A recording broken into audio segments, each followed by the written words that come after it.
Everyone, আমি মাম্পি তোমাদেরকে আমার আরও একটা ব্লগে স্বাগত জানাই। তো দেখো, এখন বাজে সকাল 7টা আর এখন মেয়েকে রেডি করিয়ে দিয়েছি আর ওদের স্কুলে এক্সাম চলছে। আর দেখো এখানে একটা ফুল হাতে জামা টামা পরিয়েছি, কারণ সকালবেলার দিকে এখনও হালকা হালকা ঠান্ডাটা লাগে আর ঝট করে যাতে ঠান্ডাটা না লেগে যায়, তো সেই জন্যই এই ব্যবস্থা। আর এরপর মেয়েকে স্কুল থেকে দিয়ে এসে একটা ছোট্টখাট্ট হেলদি ড্রিঙ্কস নিয়ে নিয়েছি। আর এইটা আমি মানে অনেক দিন ধরে ট্রাই করছি, বেশ ভালোই আছি, খুব একটা এফেক্ট হচ্ছে না, তো এর জন্য প্রায় কন্টিনিউ করছি। তো যাই হোক, কতদিন করব সেটাই হলো কথা। আর এখানে দেখো নম্রতার মা, যে মিন আমাদের স্কুলের একটা বাচ্চার মা, মানে আমি অ্যালোভেরা গাছটা চেয়েছিলাম, তো ও বলছে আমার বাড়িতে অনেক আছে তো দেব ওখানে। ও আমাকে 2টো গাছ দিয়েছিল, কিন্তু সেখান থেকে দেখো এতগুলো পাতা বেরিয়েছে। যাই হোক, নজর না লাগে। কিন্তু সত্যি কথা বলতে প্রথমে ছাদে রেখেছিলাম, কিন্তু ছাদে এত কড়া রোদ না, মানে গাছটা ঠিকমতো মানে বাড়তেও পারছিল না, আর পুরো পাতাগুলো কেমন বাদামি বাদামি হয়ে গেছিলো। তো সেজন্য জানলায় রেখেছি যাতে রোদটা সরাসরি না পায়, আর গাছগুলো এখন খুব সুন্দর হয়ে রয়েছে। আমার হাতে যে গাছ হয়েছে সেটাই অনেক। যাই হোক, আমার মার হাতে খুব গাছ হয়, মানে এক একজনের হাতে মনে হয় গাছের ব্যাপারটা আছে, যেহেতু আমার হাতে খুব একটা হতে যায় না, কিন্তু আমার মার হাতে ভীষণ ভালো হয়। মানে আমার মা যে গাছ পুঁতবে আমাদের বাড়িতে সেই গাছই হয়। আমার মা যে গাছে মানে যে গাছ পুঁতবে সেই গাছটা হবে। আম বলো, তারপর কাঁঠাল, লেবু, তারপর চই গাছ, তারপর সুপারি গাছ, মানে যেটা পোঁতে সেটার একদম ফলন হবেই হবে।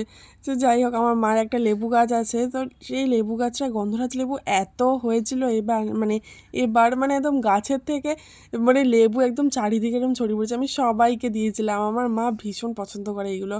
তো গাছের গল্প করতে করতে আমার অলরেডি ঘরের কাজগুলো হয়ে গেছে। আর এখানে দেখো সমস্ত কিছু নেওয়ার পর এখন বাচ্চাদের একটু খেলা করছে, কারণ ওদের স্কুল শেষে ওর একটাই বায়না থাকে যে আমি একটু খেলবো।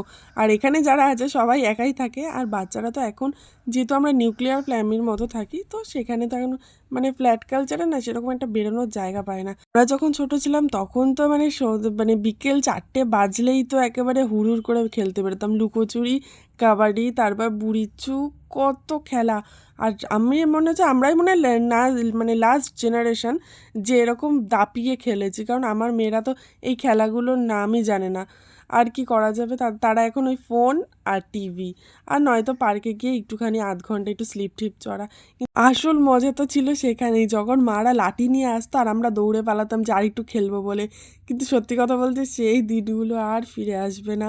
আর এখন তো মানে আমি তো দেখিই না কোথাও মাঠ বলো, তারপর খেলার জায়গা আছে। কিন্তু যাই হোক, আমরা ভীষণ মানে ছোটোবেলাটা এনজয় করেছি। আর এর জন্য মানে আমাদের না কোনো একটা মানে ছিল না যে আমি একা আমি কি করব। কিন্তু আমার মেয়ে এই কথাটা সবসময় বলে, মা আমি তো একা, আমার তো একটাও খেলার সাথী নেই, আমি কোথা থেকে খেলবো বলো।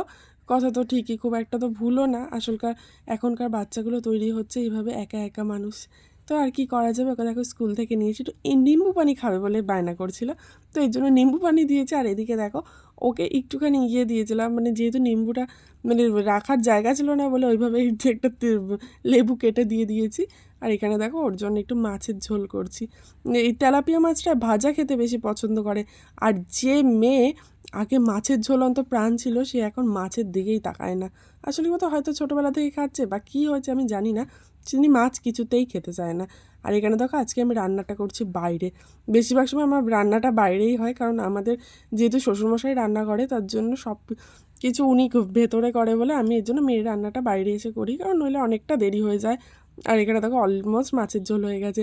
হ্যাঁ, আমার এই ঝোল দেখে অনেকে আবার বলবে এটা কী ঝোল, কিন্তু আমার মনে হয় যে একটা বাচ্চাকে মানে তার এখন যথেষ্ট লাইট খাবারটা দেওয়া উচিত, কারণ এরপরে অনেক দিন পড়ে আছে যে সে রিচ খাবে, সে মানে আজীবন রিচ খাবার সময় পড়েই আছে। এখন থেকে যতটা বাড়াবো রিচ খাবারটা আমি এর জন্য দিতেই চাই না। এখন দেখো বিকেলবেলা যেহেতু ছাদে যাওয়া হয় না, তো এই জন্য দেখো স্নান টান করে একটু দুপুরবেলা ছাদেও নিয়ে গেছি। একবারে রথ দেখাও হবে, কলা বেচাও হবে। আসল ব্যাপারটা হলো ছাদে গিয়ে আমি একটুখানি মানে চুলটা শোকাচ্ছি, আর ও এখানে দেখো জাতীয় পতাকা নিয়ে রোজ রোজ খেলা করে।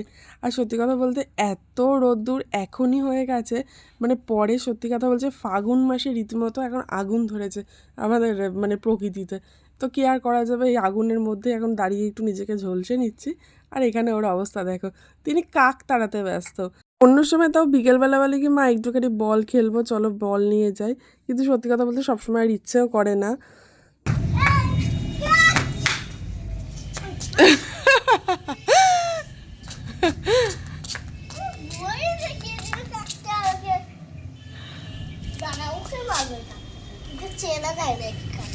তাই কাকটাকে চেনা যায় না? তো ধরে নিতে দেখো, ওর জোড়াজড়িতে একটুখানি নিয়ে গেছিলাম পার্কে। তাও তো পার্কে স্লিপ ছাড়া কিছু নেই, তো যাই হোক আছে তো। আর ওর ভীষণ দোলনা চড়ার শখ, কিন্তু যাই হোক এখানে একটাতেও দোলনা নেই। এইভাবে আজকে দিনটা কাটলো। সো আবার দেখা হচ্ছে কালকে, বাই।